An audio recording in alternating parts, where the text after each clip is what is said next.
He asked me to co-sign his business loan. I did. 6 months later, I found out the business trips were just vacations with my sister. When I confronted him, he said, "It's not betrayal if you never understood what I needed." I walked away. But the next morning, his clients got a package they never expected from me. I live in Knoxville, Tennessee. I'm 36, and I've been working as an office manager for a dental clinic for the last 12 years. It's steady work. I've built a decent life for myself, and for 5 years I thought I was building a future with Derek. Derek's 39. He always had big dreams but never followed through on much. He jumped from job to job, plumber, electrician, even tried flipping cars for a while. But when he started talking about opening his own home renovation business, something changed. He sounded serious. He was sketching logos, calling suppliers, writing out business plans in a notebook he'd leave out like a kid showing off their homework. He said, "I just need a real shot, you know?" Then came the ask. He said the bank wouldn't give him the loan without a cosigner. He needed $75,000 to cover startup costs, tools, a truck, insurance, and travel to meet with contractors and clients around the Southeast. I asked questions, but not too many. I loved him. I trusted him. I thought we were building a life together. So I co-signed. The money came through fast. He was excited, maybe too excited. He started taking business trips every other week, Miami, Charlotte, Atlanta. He'd come back with photos of construction sites, flyers, sometimes even wear polo shirts with fake company names stitched into them. It was like he was trying too hard to prove it. The weird thing, he never brought back contracts. He never mentioned actual clients by name. I asked once, and he got defensive. Said, "You think I'm faking this?" I backed off. Then came the message from Holly. She's a flight attendant based in Nashville and a lifelong friend. She texted me out of nowhere. "Just saw Derek boarding a flight to Jamaica with some blonde. Thought you said he was in Savannah this week." My heart dropped. My sister, Amy, is blonde. I called her. No answer. I called again. Nothing. Texted. "Where are you?" No reply. That night, I tore through our shared Google Photos account. He never unlinked his phone. Dumb move. I found albums full of pictures. Beachside cocktails, snorkeling, Derek in a stupid fedora holding hands with someone who looked suspiciously like Amy. Same necklace, same tan line on her shoulder. One photo sealed it. The two of them kissing at sunset. Her hand on his chest. Her nails. I'd know them anywhere. They didn't even try to hide it.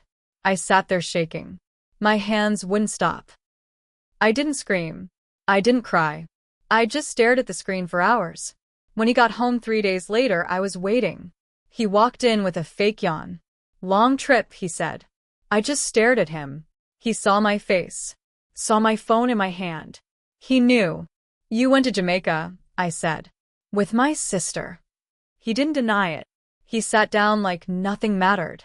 Looked me straight in the eye and said, "It's not betrayal if you never understood what I needed." I walked out. No yelling. No begging. No drama. I just left the house and drove to a hotel. But I didn't disappear. The next morning, his clients, if you can even call them that, got something from me. Something he never saw coming. I didn't sleep that night. I sat in the hotel room with my laptop open, staring at the ceiling. My head wasn't just spinning, it was boiling. Everything I had worked for, everything I trusted, was trashed in one move. But I wasn't going to be the sad one in this story. I wasn't going to let Derek walk away with my money, my sister, and no consequences. First thing the next morning, I logged into Derek's business email. He used the same password for everything, his dog's name and his birthday. I had helped him set it up when he launched the company, and I still had access.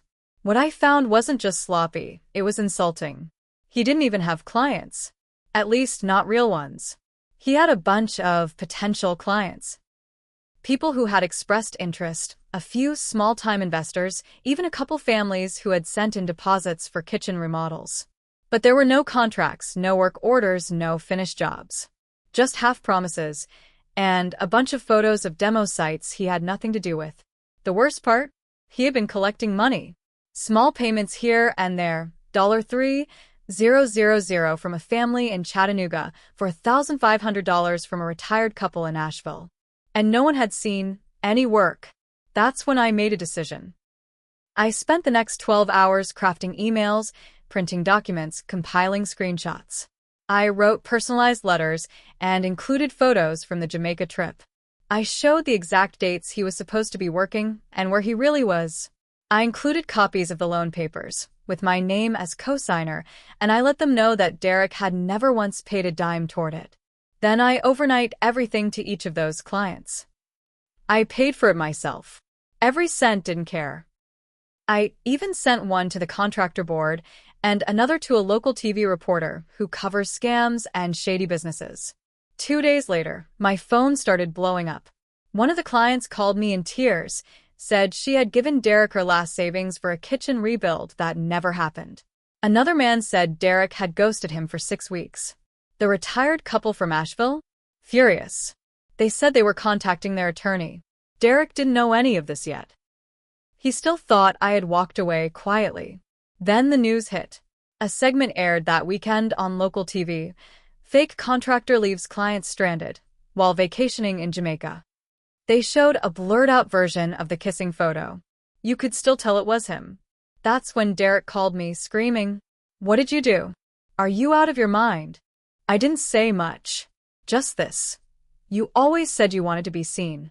Now you are." He hung up. But it wasn't over. Not even close. Because Amy, my sister, she called next. And she wasn't ready for what I had to say. Amy's voice was shaking when she called.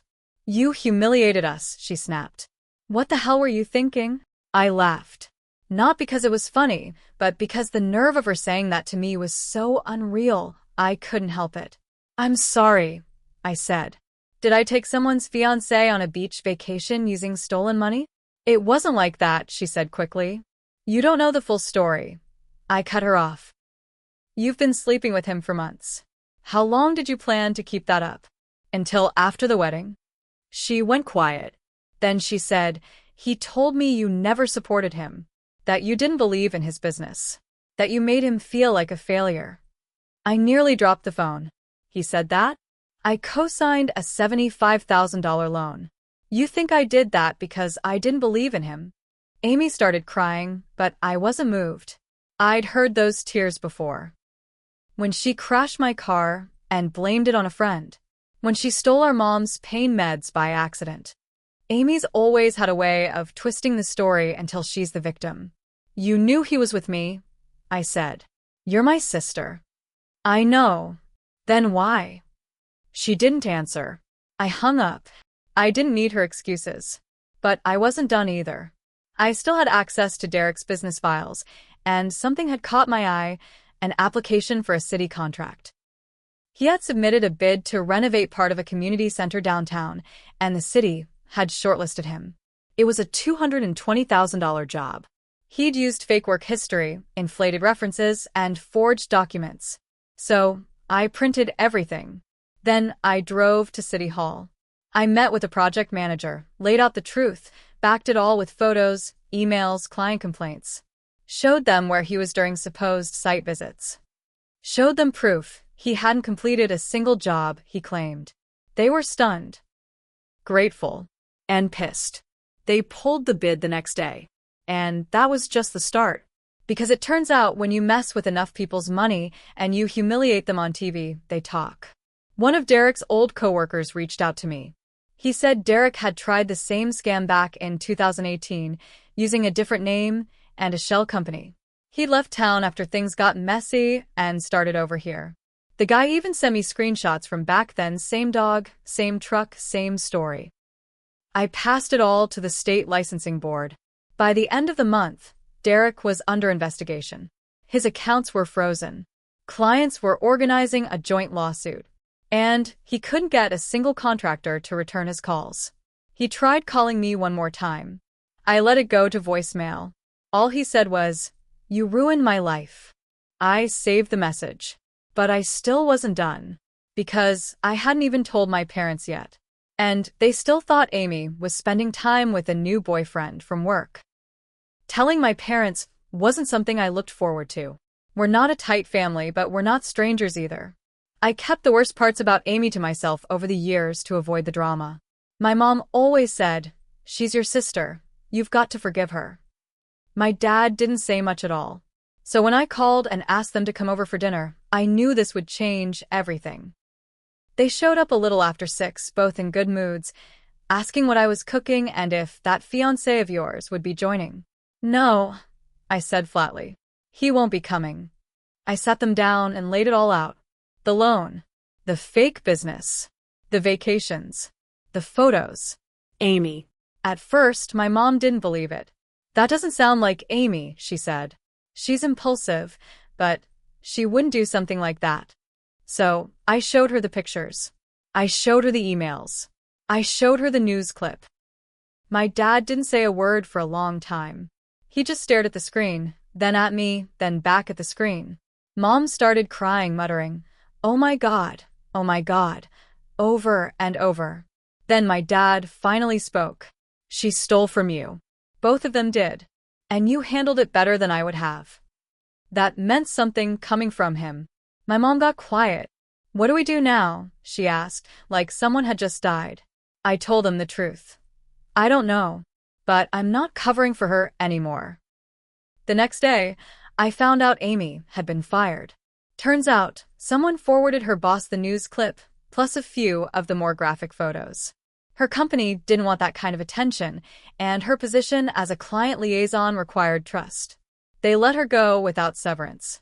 Then she called me again, sobbing this time. Not angry, just broken.